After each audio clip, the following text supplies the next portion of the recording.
అమ్మ ఒకానొకప్పుడు ఒక చిత్రమైనటువంటి సంఘటన జరిగింది.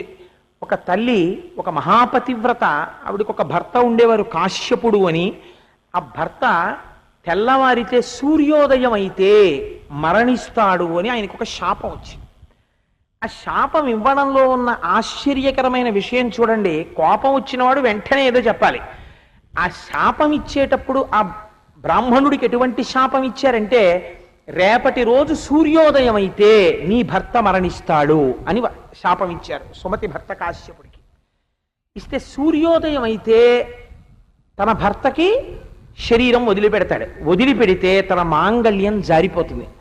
ఆ పతివ్రత తన పాతివ్రత్య శక్తితో ఆవిడ ఏం చేసిందో తెలుసా అండి? ఆవిడ పతిని అనుగమించినది.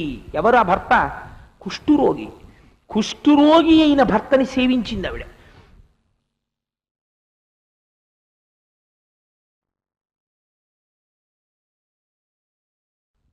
ఆవిడ పాతివ్రత్యంతో సూర్యోదయం అవ్వకుండా ఆపేసింది. సూర్యోదయం అవడం అంటే మీరు ఒకటి జ్ఞాపకం పెట్టుకోండి, సూర్యుడు రావడం కాదు. సూర్యుడు రావడం కాదు, భూమి తిరగడం ఆగిపోయినట్టు. ఎందుకని? అసలు సూర్యుడు తిరగడం ఏమిటండి? సూర్యుడు ఎప్పుడు అలాగే ఉంటాడు, భూమి తిరుగుతూ ఉంటుంది. భూమి సూర్యుడికి ఎదురుగుండా వస్తే సూర్యోదయం, భూమి సూర్యుడికి వెనక్కెడితే సూర్యాస్తమయం. కాబట్టి భూమి తిరుగుతోంది. ఈ భూమి తిరగడం అనేటటువంటిది ఎవరి ప్రయత్నము వలన ఆగదు, ఎవరి ప్రయత్నము వలన వేగమును పుంజుకోదు. అది ఎప్పుడు అదే వేగంతో తిరుగుతుంటుంది భూమి. భూమి తన చుట్టూ తాను తిరిగితే ఒక రోజు అవుతుంది 24 గంటలు. ఆ తిరగడంలో 12 గంటలు సూర్యుడికి అభిముఖంగా ఉంటుంది, 12 గంటలు సూర్యుడికి వెనక్కాతలకు ఉంటుంది. మనం ఉన్న ప్రాంతం, ఇంకో ప్రాంతం సూర్యుడికి అభిముఖంగా వస్తుంది. ఈ తిరగడాన్ని ఎవరైనా ఆపగలరా? భూమిని పట్టుకుని తిరగకుండా ఆపగలిగిన మొనగాన్ని నాకు చూపించండి. ఎవ్వడూ లేడు. భూమిని ఎవ్వరూ ఆపలేరు. ఇందుకని లలితా సహస్రనామ స్తోత్రంలో అమ్మవారికి ఒక పేరుంది. ఏమిటా పేరు అంటే, ఈ భ్రమణమునకు కారణమైనది అమ్మవారి యొక్క శక్తి స్వరూపం. అమ్మవారి యొక్క శాసనము చేత భూమి తిరుగుతూ ఉంటుంది. ఈ భూమి తిరగడంలో మళ్ళీ 12 గంటల్లో తిరిగి సూర్యుడికి ఎదురుగుండా వస్తుంది. వస్తే సూర్యోదయము అంటాం, కానీ యథార్థమునకు సూర్యోదయం కాదు, భూమి సూర్యుడికి అభిముఖంగా వస్తోంది. ఇప్పుడు ఈ భూమి తిరగకూడదు. తిరిగిందనుకోండి సూర్యుడికి ఎదురొస్తుంది. ఎదురొచ్చిందంటే భర్త చచ్చిపోతాడు.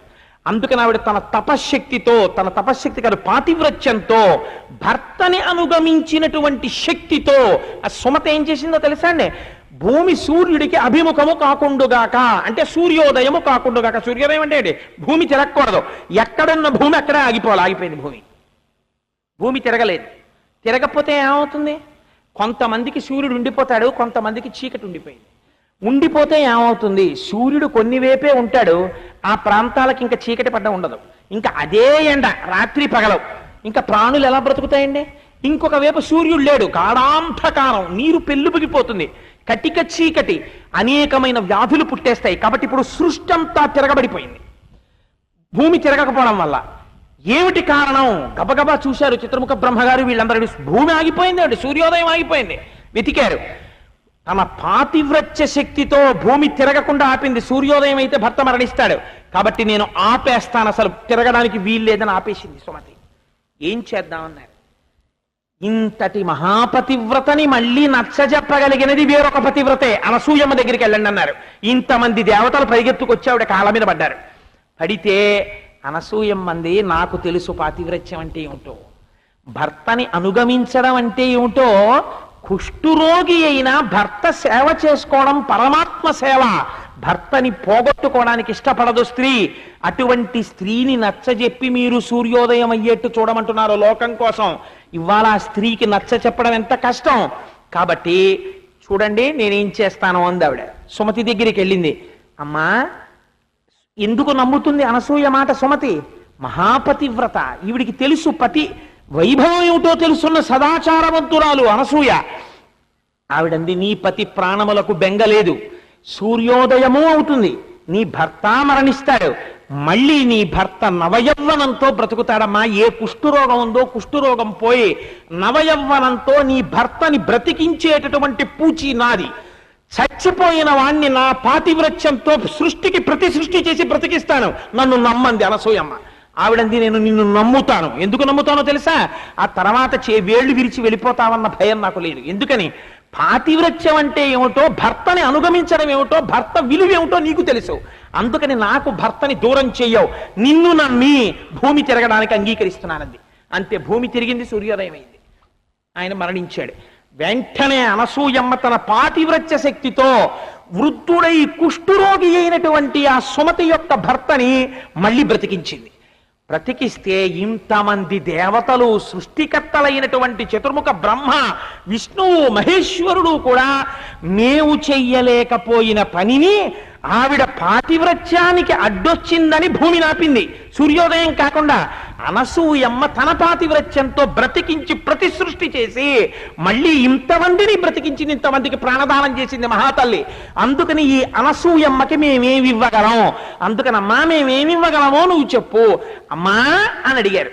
అయితే ఆవిడంది, నేను ఎంత పతివ్రతనైనా మీరు అమ్మా అని పిలిచేటప్పటికి నాలో మాతృత్వం కదిలింది. ఎలాగో అన్నారు కదా, ముగ్గురు కడుపున కొడుకులై పుట్టండి అంది. వాళ్ళు అన్నారు, ఎంత అదృష్టమమ్మా నీ వంటి తల్లి కడుపున పుట్టడం, ముగ్గురం నీ కడుపున పుడతామమ్మా అన్నారు. ఇప్పుడు ఆశ్చర్యకరమైనటువంటి విషయం, సృష్టిలో ఒక స్త్రీ త్రిమూర్తులను తన కన్నబిడ్డలుగా పొందడానికి వరాన్ని పొందింది. దేనివల్ల పొందింది? పతిని అనుగమించి వేరొక పతివ్రతను రక్షించి త్రిమూర్తులను తన బిడ్డలుగా చేసుకోవడానికి అంగీకరించింది. ఇతపూర్వమే అత్రి మహర్షి బ్రహ్మచారిగా ఉండగానే బ్రహ్మగారి వరం పొందారు. ఆయన పొందినటువంటి తేజస్సు చంద్రుడు బ్రహ్మగారు కొడుకుగా పుట్టడానికి ఆయన అంగీకరించాడు. ఇది అయిపోయిన తర్వాత అనసూయమ్మ వచ్చి చెప్పింది, ఏమండోయ్ నాకు వరం ఇచ్చారు త్రిమూర్తులు, ఆ త్రిమూర్తులు నాకు బిడ్డలుగా పుట్టబోతున్నారు అని. అంటే అత్రి మహర్షి గొప్పతనం చూడండి. అనసూయ, నీ పేరుకి తగిన దానివి, అటువంటి వారిని బిడ్డలుగా పొందడానికి అనుగ్రహాన్ని పొందావు. అటువంటి బిడ్డలకు తండ్రిని అనిపించుకోగలిగిన అర్హత నేను కూడా పొందుతాను అని ఆయన వెళ్ళి తపస్సు చేశాడు. వృక్షపర్వతం మీద కూర్చొని తపస్సు చేస్తే ఆయన మహోగ్రమైన తపస్సు దేవాధిదేవా అన్న శబ్దంతో చేశాడు. చేస్తే ముగ్గురు మూర్తులు ప్రత్యక్షమయ్యారు. ఆయన అన్నాడు, నేను ఒక్క పరబ్రహ్మం గురించే తపస్సు చేశాను, నాకు 3 రూపాలతో కనపడ్డాయేమిటి అన్నాడు. అంటే వాళ్ళు నవ్వి అన్నారు, ఒక పరబ్రహ్మమే సృష్టి చేసేటప్పుడు బ్రహ్మగా ఉంటుంది, స్థితికారకుడైనప్పుడు విష్ణువుగా ఉంటుంది, లయం చేసేటప్పుడు మహేశ్వరుడిగా ఉంటుంది. చూడండి, ప్రేమ ఎక్కువైపోయింది అనుకోండి, ఇంకొక ద్రాక్ష పండు తిని అంటాం. అలా నువ్వు చేసిన తపస్సుకి పొంగిపోయి ఒక్కడిగా పిలిస్తే ఒకళ్ళం ముగ్గురుగా కనపడ్డాం, కానీ ముగ్గురం ఒక్కళ్ళమే. ముగ్గురిగా వచ్చి ఒక్కడిగా ఒకటిలోకి తీసుకెళ్ళగలిగిన వ్యక్తిగా నీ కడుపున మహాగురువుగా ముగ్గురిగా 3 అంశాలతో నీ కడుపున పుడతాం. అందుకని నీ కడుపున సంతానం కావాలని కదా నువ్వు కూడా తపస్సు చేస్తున్నావు, మేమే నీ కొడుకులుగా పుడతామన్నారు. మీరు ఎక్కడైనా సృష్టిలో ఒక భర్తకి ఒక భార్యకి కూడా త్రిమూర్తులనే మేము నీకు బిడ్డలం అవుతామని అడిగి వరం ఇచ్చినటువంటి సందర్భం చూశారా? ఒక్క అత్రి అనసూయలకే చెందింది ఈ గౌరవం. ఒకసారి, ఇప్పటికి ఎన్ని మాటలైందండి? ఒకసారి అనసూయమ్మ పొందింది, ఒకసారి అత్రి బ్రహ్మగారి దగ్గర పొందాడు, ఒకసారి అత్రి త్రిమూర్తుల దగ్గర పొందాడు. ఎన్ని వరాలో చూడండి, త్రిమూర్తులు ఎన్ని. మనం ఒక మహానుభావుడు నా కడుపున పుడితే బాగుండు అంటాం. త్రిమూర్తులు వీళ్ళ వెంట పడ్డారు, మీ కడుపున పుడతాం అని. ఎన్ని మాటలో తెలుసా అండి? వేరొక మారు అనసూయమ్మ తల్లి పాతివ్రత్యం గురించి ముగురమ్మలు విన్నారు నారదుడి దగ్గరే. అబ్బబ్బబ్బా, ఏమి అనసూయమ్మ అండి, నిజంగా పతివ్రత. అత్రి మహర్షి గీసిన గీటు దాటదు, ఎప్పుడూ భర్త మనస్సుని చూరగొనేటటువంటి స్త్రీ. అది పాతివ్రత్యం అంటే. ఒక స్త్రీని శ్లాఘించవలసి వస్తే దేనికి శ్లాఘించాలో ఇప్పుడు మీరు అర్థం చేసుకుని ఉంటారు. అన్నిటికన్నా చాలా గొప్పగా పొగడాలంటే దేని వలన పొగడాలి? ఆవిడ భర్త సంతోషిస్తే పొగడాలి.